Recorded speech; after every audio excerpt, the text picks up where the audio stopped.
वसुदेवसुतं देवं कंसचाणूरमर्दनं देवकी परमानन्दं कृष्णं वन्दे जगद्गुरुं। गुरुर्ब्रह्मा गुरुर्विष्णुः गुरुर्देवो महेश्वरः गुरुः साक्षात् परब्रह्म तस्मै श्रीगुरवे नमः। अपना धारासभ्य અને એક વિચારશીલ વ્યક્તિ માનનીય અર્જુનભાઈ, એક સક્રિય સાધુ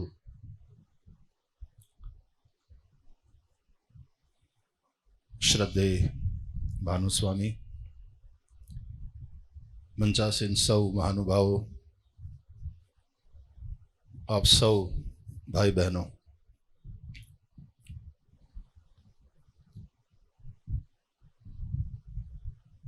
એક વાત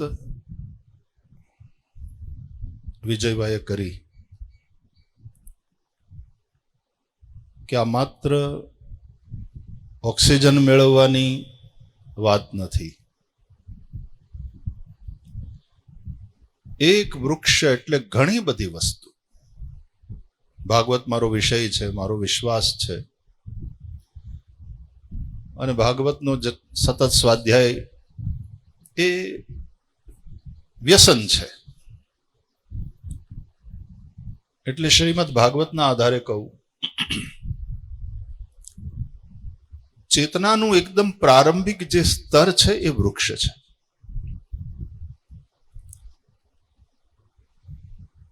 વનસ્પતિ અને ઔષધિ આવા બે પ્રકાર છે. એવું કહેવાયું છે, નાસ્તિ મૂલમ અનૌષધમ. કોઈ મૂળ એવું નથી જે ઔષધ ન હોય. હું ઘણીવાર કથાઓમાં પણ કહ્યા કરું કે એક વૃક્ષ વાવો અને જેમ વિજયભાઈએ કહ્યું એમ તમે એક અન્ન ક્ષેત્ર ખોલો છો. મનુષ્યોને પણ એના ફળ મળે છે, પશુ પક્ષી પણ ખાય છે. ધર્મશાળા લાખો રૂપિયા કરોડો રૂપિયા ખર્ચીને બનાવવાની આપણી તાકાત ના હોય, ઘણીવાર ભાવના હોય, પણ એટલી ક્ષમતા આપણામાં ના હોય. એક વૃક્ષ વાવો તમે, એક ધર્મશાળા બનાવી, કેટલાય પક્ષીઓને આશ્રય મળે, કેટલાય વટેમાર્ગોને આશ્રય મળે. ધોમ ધકતા તડકામાં જેમ અર્જુનભાઈએ કહ્યું ને એમ જોડા હમ ખાવા પૂરતા જે ઝાડવા જોવા મળે છે રસ્તામાંથી નીકળતા હોય, અને ખાસ કરીને આ કાળા તડકામાં ભેંસોને સૌથી વધારે તાપ લાગે, ચામડી કાળી. એટલે હાકડ મુકડ એ નનકુડા છાયામાં ઊભી હોય બચાડી, તડકાથી બચવા માટે. આશ્રય છે, આશરો છે, ધર્મશાળા છે. એક ઝાડવું એટલે એક ઔષધાલય. નાસ્તિ મૂલમ અનૌષધમના હિસાબે એક દવાખાનું. સાઉથ આફ્રિકામાં જંગલમાં એકવાર આ લોકો બધા મને લઈ ગયા. ગાંધી સાહેબ, એક હાથી અમુક પ્રકારની વનસ્પતિના પાંદડા ખાતો હતો.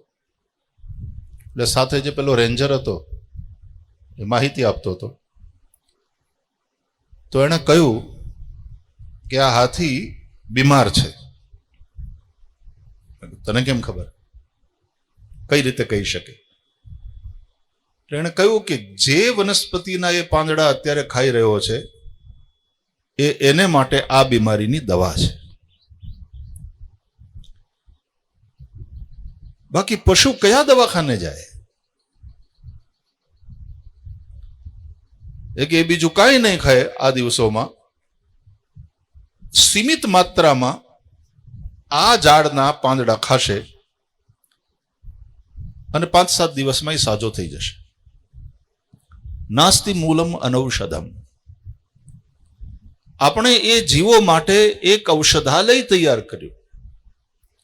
એક ઝાડવું વાવ્યું, એક ધર્મશાળા ઊભી થઈ, એક ઝાડવું વાવ્યું, એક અન્ન ક્ષેત્ર ઊભું થયું, એક ઝાડવું વાવ્યું, એક ઔષધાલય ઊભું થયું, એક ઝાડવું વાવ્યું, એક મંદિર બનાવ્યું. ભાગવતમાં તો બંસી ભટ્ટની વાત છે.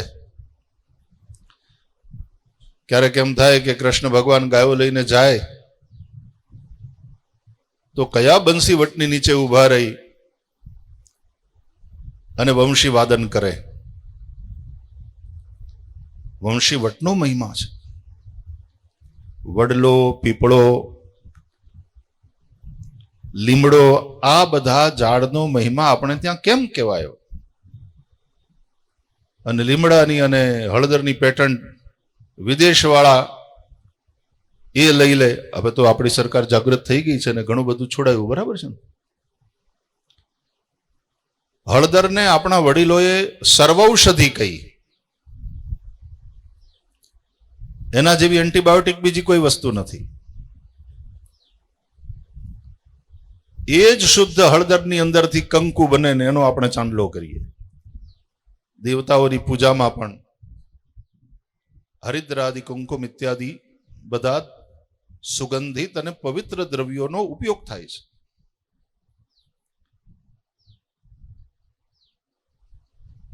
તો આ બધા જ ઝાડવા એનો અત્યંત મહિમા છે. એટલા માટે પૂજા કરતા કર્યા ઋષિઓએ. એ સમય હતો કે ધર્મની પીઠિકા ઉપરથી જે કહેવાય એને લોકો ખૂબ શ્રદ્ધાથી પછી ફોલો કરતા હતા. કારણ કે ધર્મ પીઠનું એ વજન હતું એવું મારે કહેવું પડે. અત્યારે ધર્મપીઠ પ્રત્યે આદર નથી એવું નથી, છે, પણ અત્યારે સમાજ વિજ્ઞાનની આંખથી વસ્તુને વધારે જોવા અને સમજવા ટેવાયો છે. એ બહુ સારું છે, સ્વાગત યોગ્ય વાત છે. પણ ઋષિઓએ વિજ્ઞાનની દ્રષ્ટિએ જ આ વાતો ધર્મની પીઠિકા ઉપરથી કહી. અને તેથી ઋષિઓ જે કહે એ કરવું એ પુણ્ય, એના કરતા ઉલટું કરવું એ પાપ. આવી એક સીધી સાદી સમજ જનતામાં ડેવલપ થઈ. પરિણામે અશ્વત્થ સર્વ વૃક્ષાણામ, ભગવદ્ ગીતામાં ભગવાન પોતાની વિભૂતિમાં કહે છે કે વૃક્ષોમાં હું અશ્વત્થ છું, પીપળો.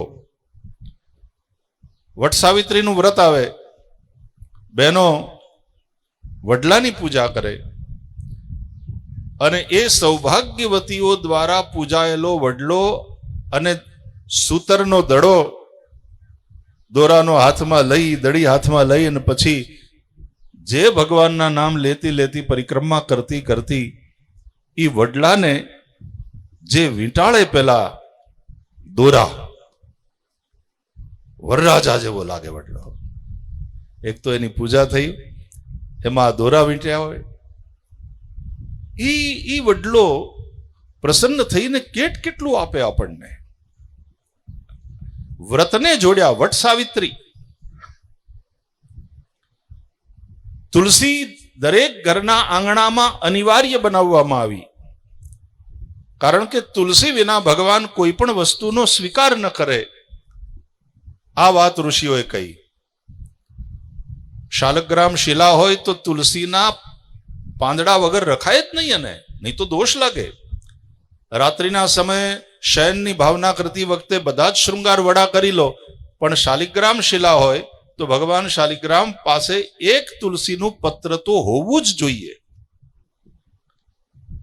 આ બધી વાતો ઋષિઓએ કહી. એની પછવાડે માનવ જાતના કલ્યાણની વાત છે. આ વાત ધર્મની પીઠિકા ઉપરથી કહેવાણી એટલે ધાર્મિક વાતો લાગે, પણ છે વૈજ્ઞાનિકતા એનામાં. એટલે એક વંશી વટ શ્રીમદ ભાગવતમાં વેણુ ગીત છે.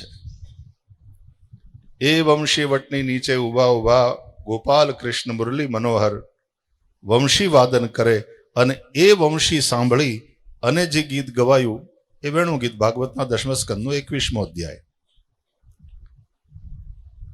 આમ આપણે સંગમરના મંદિરને બનાવી ન શકીએ, એક ઝાડવું તો, અને તમે 5 ઝાડવા વાવ્યા તો તમે 5 મંદિર બનાવ્યા.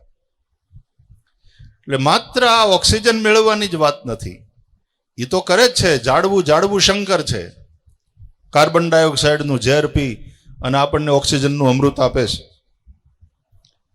નિશ્ચિત રૂપે કલ્યાણકારી છે ઝાડવું. એટલે કૃષ્ણમ વંદે જગતગુરુમ જે હું બોલ્યો એમ મારે થોડું ફેરવીને કેવું હોય તો વૃક્ષમ વંદે જગતગુરુમ એવું પણ કહી શકાય.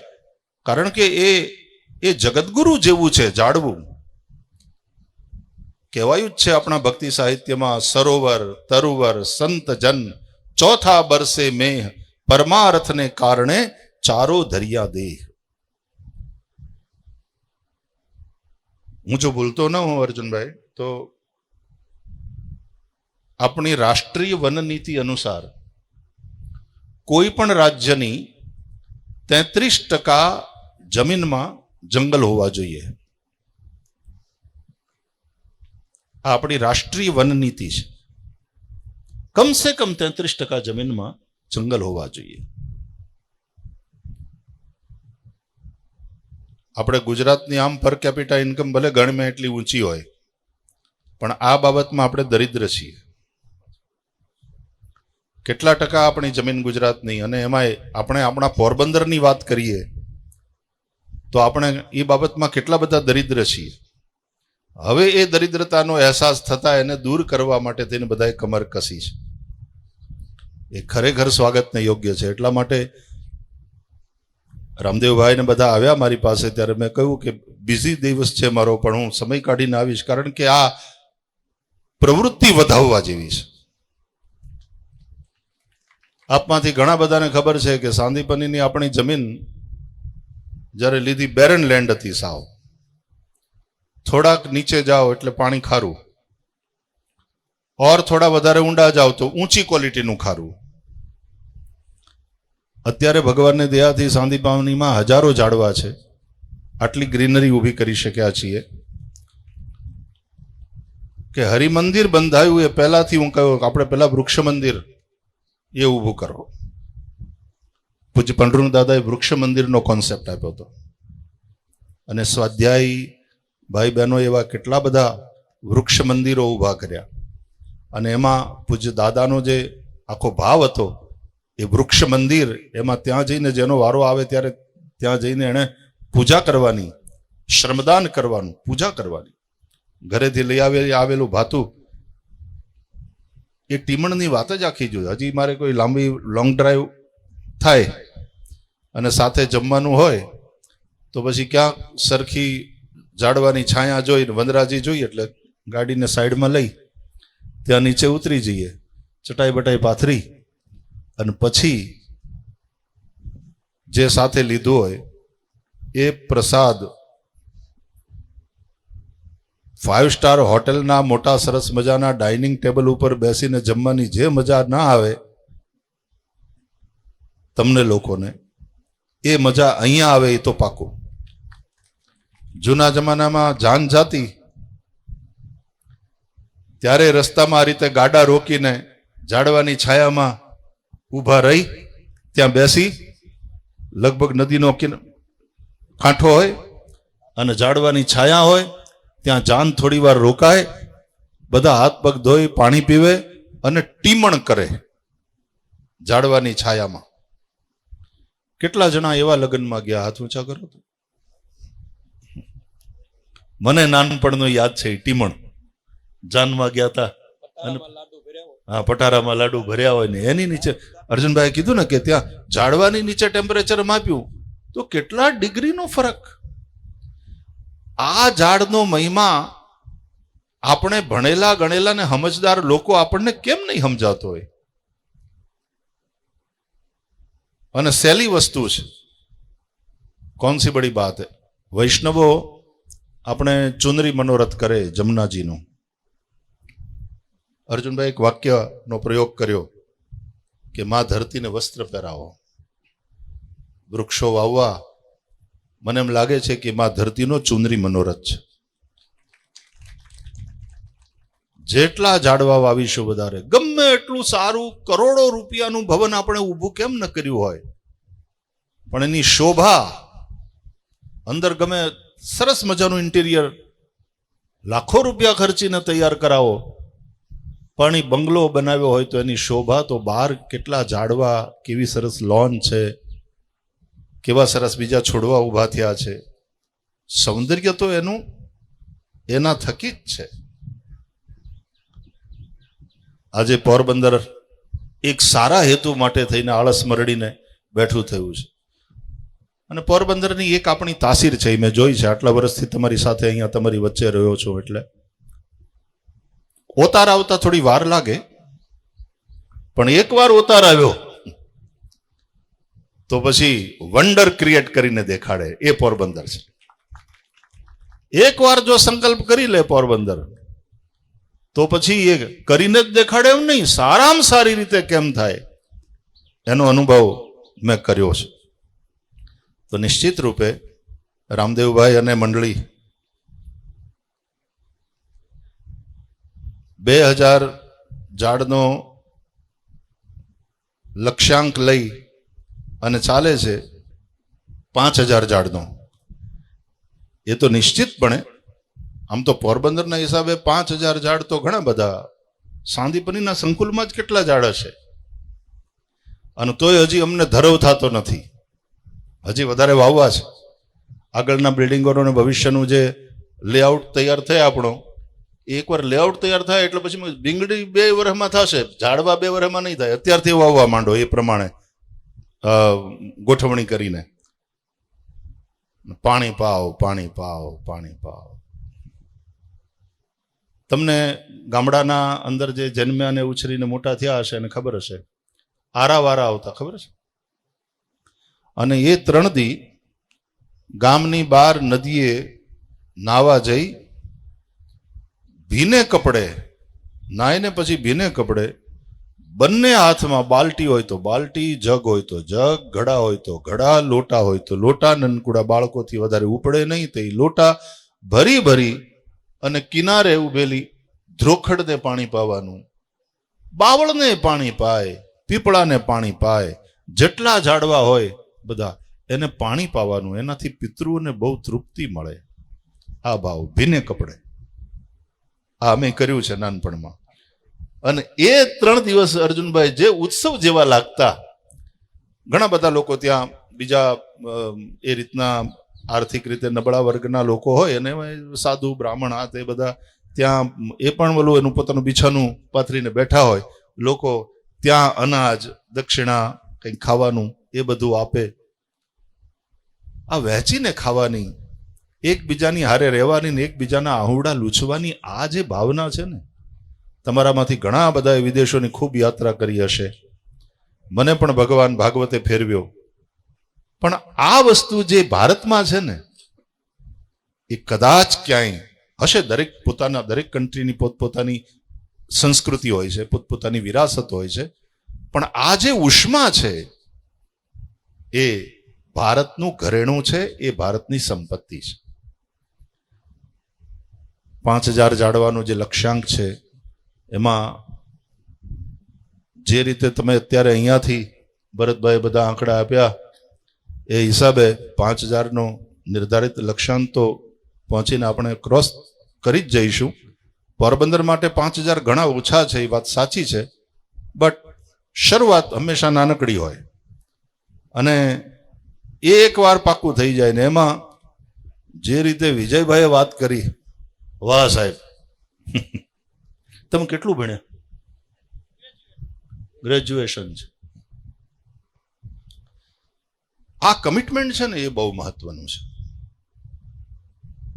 કે ઝાડ માત્ર વાવીને પછી એક સંતોષ લઈને જતું નથી રહેવાનું. એ ઝાડની જાળવણી કરવાની છે. દાતાને સતત એનો રિપોર્ટ મળતો રહે, ચિત્ર સાથેનો, એ સુનિશ્ચિત કરવાનું છે. આ અહીંયા જે કંઈ થાય છે કે તમે 1500 આપો ને અમે 1500 એમાંથી કાઢશું ને બીજું ત્રીજું, એમ નથી કે એની પાસે પૈસા નથી, પૈસાના અભાવમાં કામ. એનો અંદરથી આગ જુઓ કે કોક ઓલા પાંજરા ચોરીને લઈ જાય તો અમે પાછું મૂકી દેશું. ₹100 એને બાંધવા હાટું રાખ્યા, એ ફંડ અલગ રાખ્યું, પણ બાંધવું નથી પડ્યું, કારણ કે આવી પ્રવૃત્તિ એમાં લગભગ કોઈ પેલું ના કરે, અને કરે તો એમાં ક્યાં ફરક પડે, તરત બીજું લાગી જાય. પણ એક જે અંદરની એ જે જનૂન છે કે નહીં, ઝાડવાને ઉજેરી મોટું કરી 20 ફૂટનું થાય ત્યાં સુધીની જવાબદારી અમારી, ને એ કરીને દેખાડશું. અને એનો ટ્રેક રેકોર્ડ એ રીતનો છે કે એ સંસ્થા આટલું સરસ કાર્ય કરી રહી છે. નિશ્ચિતપણે ભાનુસ્વામીએ કહ્યું એમ, પારકી છઠ્ઠીના જાગતલ. ઘણા લોકો ખરેખર સમાજ માટે, રાષ્ટ્ર માટે ચિંતન કરે, ચિંતા કરે, ચિંતન કરે, ને પછી એને ચરિતાર્થ કરવા માટેના પુરુષાર્થમાં લાગી જાય, માત્ર વાતથી વાત નહીં. તો બહુ સારી પ્રવૃત્તિને પ્રણામ કરવા આવ્યો છું, તમારો વાહો થાબડવા આવ્યો છું. આપણે બધા ભેગા થઈ હરિયાળું પોરબંદર બનાવીએ. હજી 4-5 દિવસ પહેલા જ છાપામાં એક ફોટો જોયો હતો, આપણા ગુજરાત, ઉત્તર ગુજરાતનું જ કોઈ ગામનું નામ ભૂલું છું, 3000ની વસ્તીનું ગામ, અને એમાં 9000 ઝાડવા છે કે કદાચ એના કરતા વધારે છે, અને ચારે બાજુ હરિયાળી. હા, કેવો આમ ફોટો જ આપણને કેવો ગમે. અને ગામના લોકો એ બધા ભેગા થઈને પોતાના ગામને એવી સરસ ચાદર ઓઢાડી દીધી, લીલી, ચારે બાજુ ઝાડ ઝાડ ઝાડ ઝાડ. હવે ઓબ્વિયસલી 5-7 ડિગ્રી ટેમ્પરેચર ત્યાં નીચું જ હશે, બાકી અત્યારે હું હાલત થઈ દિલ્હીની આપણે વાંચીએ છીએ, 53 ડિગ્રી સુધી પહોંચી જાય. આપણે આપણી ભવિષ્યની પેઢી માટે કેવું ભારત છોડીને જવાના છીએ, ખૂબ મોટી આપણી જવાબદારી છે. અને આ બહુ, આજે તો આમ લાગે છે કે પોરબંદરમાં આપણે ઘેર લાપસી થવી જોઈએ કે આવો હારો વિચાર, ને એના માટે કમર કસી આળસ ખંખેરીને પોરબંદર બેઠું નથી થયું, ઊભું થયું છે. અને આવા સરસ કાર્ય માટે થઈને આપણે સંકલ્પ કર્યો છે. નિશ્ચિતપણે થોડા વર્ષો પછી એક લીલું પોરબંદર, ગ્રીન પોરબંદર, હરિયાળું પોરબંદર આપણને જોવા મળશે. હાઈવે ઉપરથી જતા હોઈએ ત્યારે કેટલાય રસ્તાઓ ઉપર એવું હતું કે બે બાજુ ઝાડવા વાવેલા જે તે સમયે, આમ એવી બંદરાજી કે નીચે તડકો આવે જ નહીં, તમે આમ છાયામાં મોટર તમારી દોડી જતી હોય. એ જ વસ્તુ પુનઃ કરવાની જરૂર છે.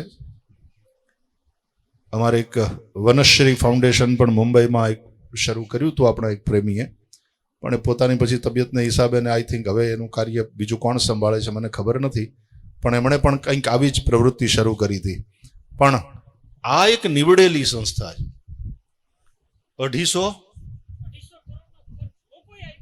250 કરોડ તો અત્યાર સુધી તમે ખર્ચી ચૂક્યા છો. 25 લાખ ઝાડ તો એ આપણી નજર સામે કે મોટા થઈ ગયા છે.